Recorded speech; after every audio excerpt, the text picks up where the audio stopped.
تمام تعریفیں اللہ رب العالمین کے لیے اور ان گنت درود و سلام حضور نبی کریم رؤوف الرحیم رحمت العالمین صلی اللہ علیہ وآلہ وسلم کی ذات بابرکات پر۔ سیدنا امیر المومنین عمر فاروق رضی اللہ تعالی عنہ کے دور خلافت میں ایک ایسا عجیب و غریب قسم کا مقدمہ کہ جس کا فیصلہ ناممکن تھا پیدا ہوا۔ امیر المومنین سیدنا عمر فاروق رضی اللہ تعالی عنہ بازار مدینہ میں جا رہے تھے کہ ایک نوجوان لڑکا رو رہا تھا اور چیخ رہا تھا، چلا رہا تھا کہ اے حاکم الحاکمین، میرا اور میری ماں کے درمیان فیصلہ فرما دیجئے، اور یہ بار بار آوازیں لگا رہا تھا۔ سیدنا فاروق اعظم رضی اللہ تعالی عنہ نے جب اس نوجوان لڑکے کو دیکھا تو اس کے پاس آئے اور اس سے خاموش کروانے کی کوشش کی اور پوچھا کہ اے نوجوان، تیرا اور تیری ماں کا کیا معاملہ ہے جو تو اتنا رو رہا ہے، چیخ و پکار کر رہا ہے؟ تو وہ نوجوان بولا کہ اے امیر المومنین، میری ماں نے مجھے اپنا بیٹا ماننے سے انکار کر دیا ہے اور میں بہت ہی غریب آدمی ہوں، اور اب میں کدھر جاؤں گا، کہاں سے سہارا لوں؟ میرا باپ مر چکا ہے اور میرے باپ کی تمام جائیداد پر میری ماں نے قبضہ کر لیا ہے۔ تو سیدنا فاروق اعظم رضی اللہ تعالی عنہ اس نوجوان کو لے کر واپس آئے، اور جب واپس یعنی کہ اسے لے کر مسجد نبوی میں پہنچے تو آپ رضی اللہ تعالی عنہ نے اس کی ماں کو بلا بھیجا۔ اس کی والدہ اور اس کی والدہ کے 4 بھائی بھی ساتھ آئے اور ساتھ انہوں نے اپنے گواہ بھی لے لیے۔ جب وہ مسجد نبوی میں پہنچے تو سیدنا فاروق اعظم نے ان کو نوجوان کا مدعا، ان کے سامنے نوجوان سے مدعا پوچھا تو اس نے ویسے ہی بیان کیا کہ یہ میری ماں ہے اور اس نے مجھے اپنا بیٹا ماننے سے انکار کر دیا ہے اور میرے والد کی جائیداد سے مجھے آگ کر دیا ہے۔ تو سیدنا فاروق اعظم رضی اللہ تعالیٰ عنہ نے اس عورت سے پوچھا تو اس عورت نے کہا کہ یا امیر المومنین، میں باکرہ ہوں، میری تو ابھی تک شادی نہیں ہوئی ہے، یہ میرے بھائی موجود ہیں، یہ ہمارے محلے کے گواہ بھی موجود ہیں، آپ ان سے پوچھ سکتے ہیں، میری تو شادی نہیں ہوئی تو پھر میں بچہ کیسے جنوں گی؟ امیر المومنین نے اس کی طرف دیکھا اور پھر فرمایا کہ یہ معاملہ بہت ہی پیچیدہ اور مشکل ہے، تو آؤ ہم سب حضرت علی علیہ السلام کے پاس چلتے ہیں اور ان سے اس کا فیصلہ کرواتے ہیں۔ جب سیدنا علی المرتضیٰ رضی اللہ تعالی عنہ کے پاس وہ پہنچے تو آپ علیہ السلام گھر میں تشریف فرما تھے۔ دروازے پر دستک دی، سیدنا علی المرتضیٰ رضی اللہ تعالی عنہ باہر آئے اور آ کر دیکھا کہ امیر المومنین، عورت، اس کے بھائی، گواہ اور وہ نوجوان لڑکا موجود ہے۔ تو سیدنا عمر فاروق رضی اللہ تعالی عنہ بتانے لگے کہ یہ معاملہ ماں اور بیٹے کے درمیان فیصلے کا ہے، تو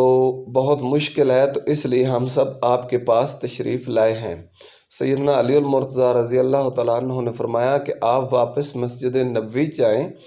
اور میں وہیں آتا ہوں، وہیں یہ فیصلہ ہوگا۔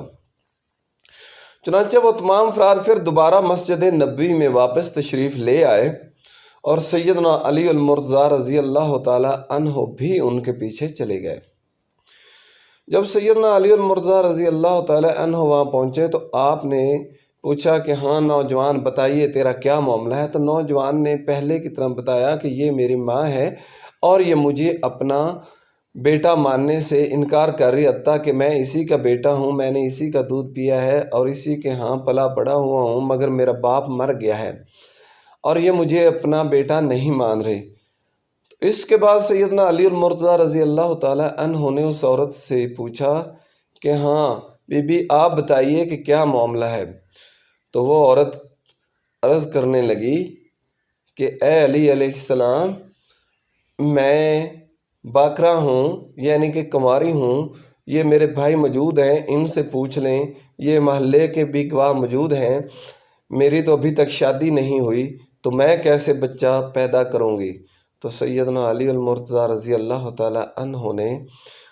اس کے بھائیوں کی طرف دیکھا اور اس عورت کی طرف دیکھا، تو بھائیوں نے بھی گواہی دی کہ ہم نے تو اپنی بہن کی شادی نہیں کی۔ تو حضرت علی علیہ السلام نے فرمایا کہ جو میں جانتا ہوں اس کا آپ کو پتہ نہیں ہے، آپ بہتر ہے کہ اپنی بات کو تسلیم کر لیں۔ مگر وہ عورت برابر ڈٹی رہی اور اس نے ماننے سے انکار کر دیا۔ تو سیدنا علی المرتضیٰ رضی اللہ تعالی عنہ فرمانے لگے کہ آپ پھر بھی سوچ لیں، آپ اپنی بات کو دیکھ لیں، اپنی بات کو تسلیم کر لیں اور فیصلہ نہ لیں۔ مگر وہ عورت تھی اور اس کے بھائی کہ وہ ضد پر اٹے ہوئے تھے کہ ہم فیصلہ ہی کروائیں گے، ہماری بہن کنواری ہے، ہم نے تو اس کی شادی تک نہیں کی، اور وہ عورت بھی اسی بات کو دہرا رہی تھی۔ تو سیدنا علی المرتضیٰ رضی اللہ تعالی عنہ نے امیر المومنین حضرت عمر فاروق رضی اللہ تعالی عنہ کی طرف دیکھا اور پھر فرمایا کہ اچھا اب میرا فیصلہ سنو، اور میرا فیصلہ یہ ہے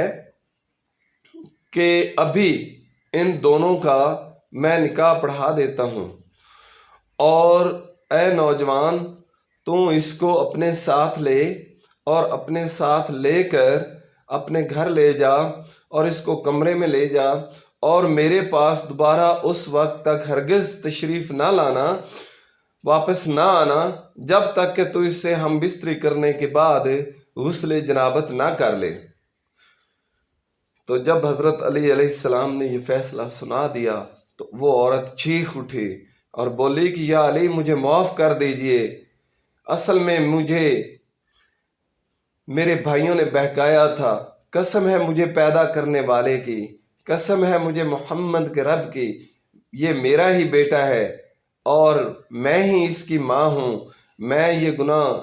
یہ شادی، یہ نکاح نہیں کر سکتی۔ اصل میں ہوا یوں تھا کہ میرے بھائیوں نے جائیداد کے لالچ میں، اس کے والد کی وراثت کے لالچ میں مجھے بہکایا تھا اور میں ان کے بہکاوے میں آ گئی تھی، تو اے علی علیہ السلام مجھے معاف کر دیجئے اور میں اس کو اپنا بیٹا مانتی ہوں۔ اتنا کہہ کر اس نے اپنے بیٹے کو گلے لگایا اور رونے لگی، اور اس کا بیٹا بھی رونے لگا۔ حضرت علی علیہ السلام نے فرمایا کہ ٹھیک ہے بی بی، یہ تمہارا بیٹا ہے، اس کو تم لے جاؤ، اور آج کے بعد ایسا ہرگز نہ کرنا، اور اس کے چاروں بھائیوں پر حد قذف جاری کی اور ان کو سزا دی اور ان کو سزا کا حکم دیا۔ تو یہ تھے سیدنا علی المرتضیٰ رضی اللہ تعالیٰ عنہ، جن کا کمال کا فہم و فراست تھا۔